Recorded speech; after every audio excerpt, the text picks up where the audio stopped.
Everybody knows those dystopian, futuristic, apocalypse movies where America is being invaded by something or someone and everyone's panicking because they sent in the National Guard and all hell just broke loose.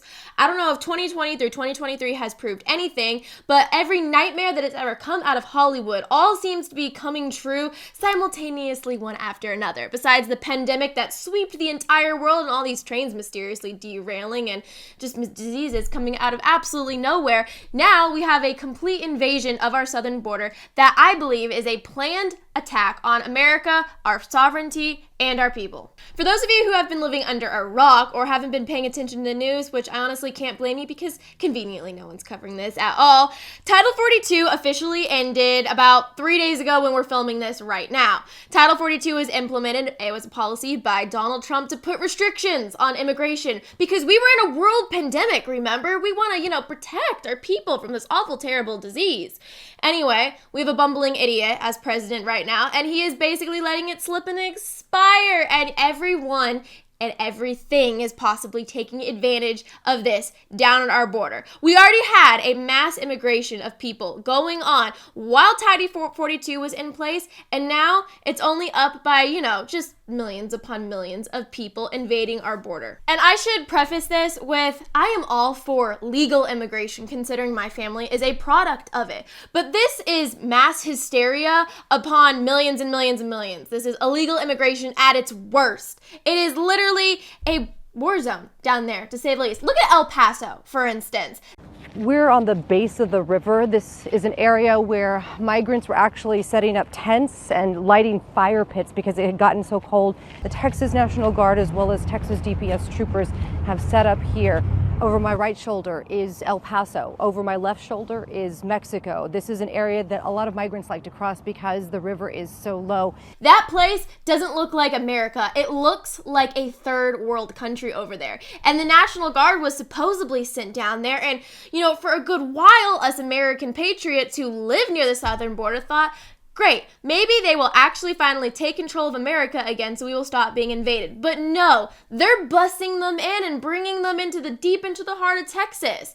So what does Greg Abbott do? Well, we're shipping them to places like New York. But guess what? The New York mayor is now complaining that their homeless shelters are being overrun and that Greg Abbott is playing politics. The national government has turned its back on New York City. Every service in the city is going to be impacted by the asylum seeker crisis. Hey, guess what? Wasn't it y'all who wanted to have your sanctuary cities and you guys were welcoming everyone?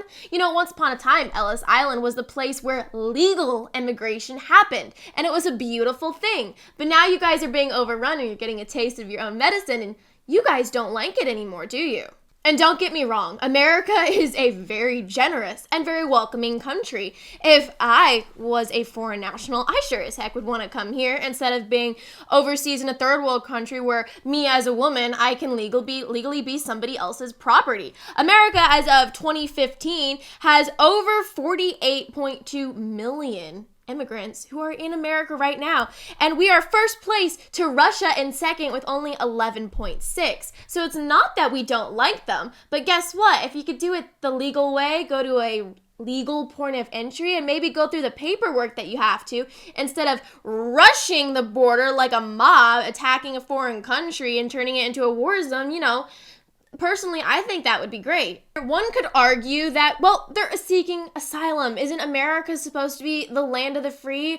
We welcome everybody here. Yes, we are. But same with that, we do have rules and laws, and even those people who are seeking asylum have to do it the legal way. A few years ago, AOC was interrogating an ICE agent where she absolutely got schooled on the fact that if you want to seek asylum and come to America, you actually have to go through a legal port of entry and do it the correct way. I separate that. Mr. Holman, with all due respect, legal asylees are not charged with any crime. When you're into the country illegally, it's violation 8 United States Code 1325. Seeking asylum is legal. If you want to seek asylum and go through the port of entry, do it the legal way. The Attorney General of the United States has made that clear. Okay. And if you want to get your family citizenship in America, you can't marry your brother in order to get him in. I'm talking to you, Omar.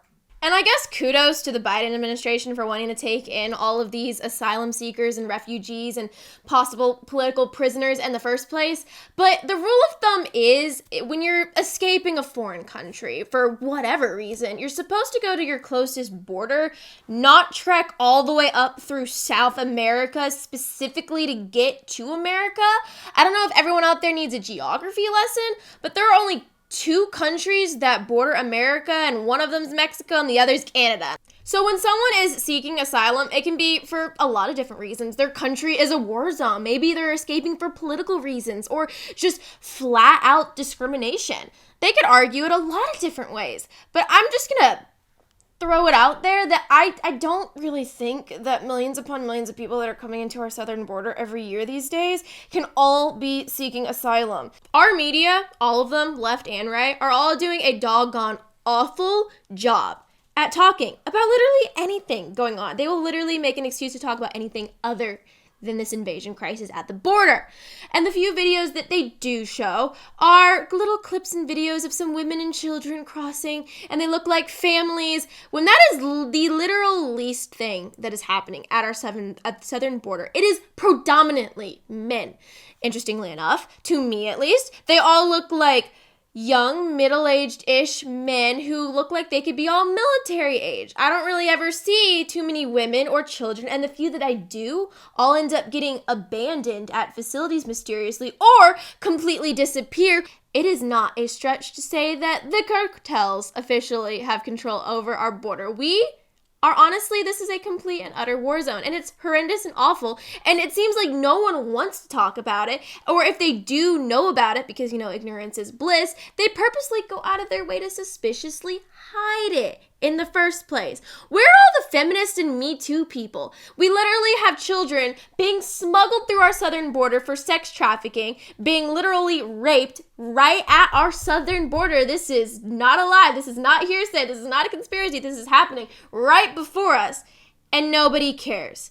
Because, this is a multi-billion, trillion-dollar industry, and America seems to be playing right into their hands.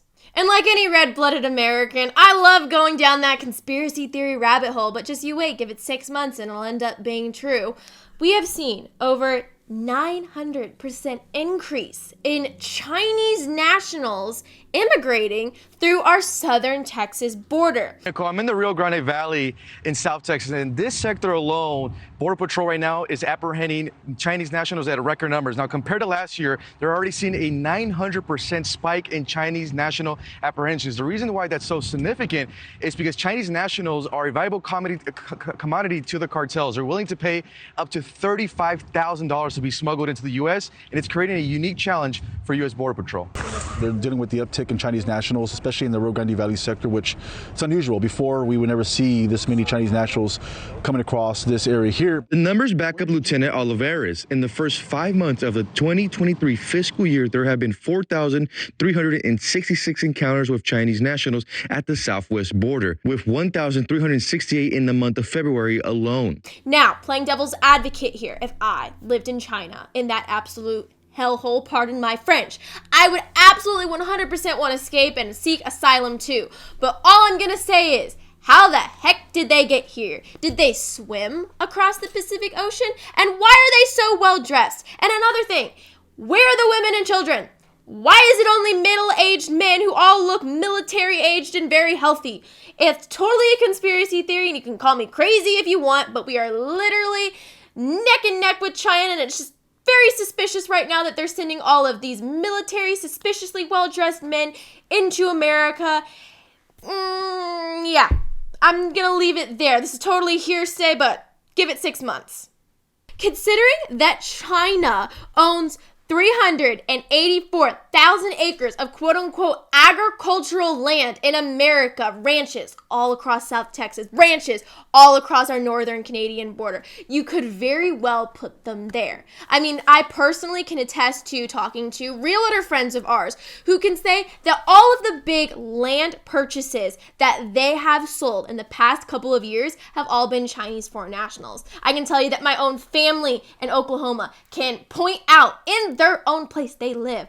All of the different Chinese marijuana farms that they have. My family in Washington State has personally sent us videos and pictures of Chinese soldiers doing military drills in the woods in Canada, right northern of our northern border. I don't know about y'all, but this is absolutely horrifying. Why are they over here? Why are they doing drills? Why are they buying our land?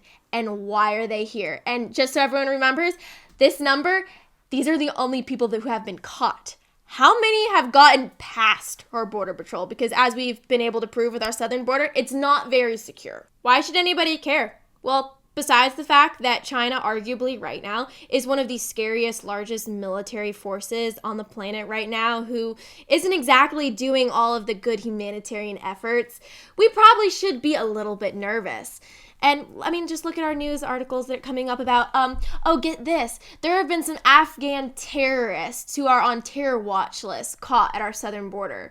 And we just got word that an Afghan national on the terror watch list was arrested at our southern border. Supervisor Jim Desmond sent us a statement saying he was contacted by Border Patrol officials on Wednesday. He says an Afghan national was taken into custody after the person crossed into the United States alongside a group of migrants near Otay Mesa.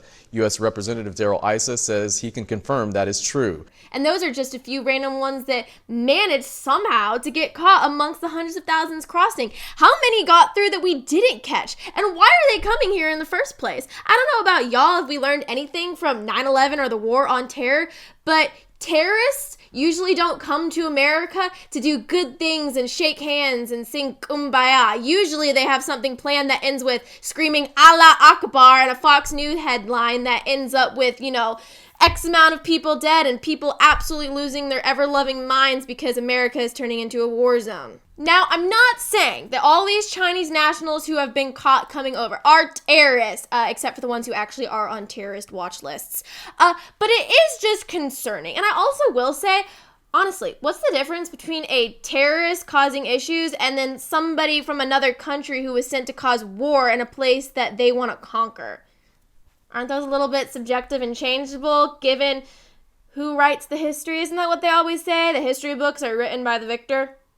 Well, this is all depressing, so how do we fix this? Or is it even worth fixing at this point? Well, on the border, could we close it? That would be fantastic. All that money that we sent over to Ukraine, could we maybe invest it in protecting our southern border as someone who lives near the border? Do you guys mind? And as far as all this child sex trafficking and human smuggling goes, I say ship them off to, the middle of absolute nowhere. Chain them, tie bricks to their ankles. I don't know, throw them over a cliff. As far as human trafficking goes, that's the lowest of the low, and I don't really care if I'm politically correct about that. Those are human scum. Maybe strike the fear into the hearts of the traffickers again, and maybe they won't try it in America. But that's just my opinion. As far as the Chinese nationals go, stop selling the Chinese land, stop letting them over, unless they want to do it the right way. America has always been the land of the free, the home of the brave. The Statue of Liberty literally says, give me your poor and give me your needy. But we could do it the right way. Legally, that is. And the Biden administration, could y'all maybe get the dementia patient out of the White House and get someone coherent in there to maybe help our border so we can keep the sovereignty of America sovereign instead of turning it into another version of Mexico or China or every other hellhole that people are trying to escape in the world to come here in the first place.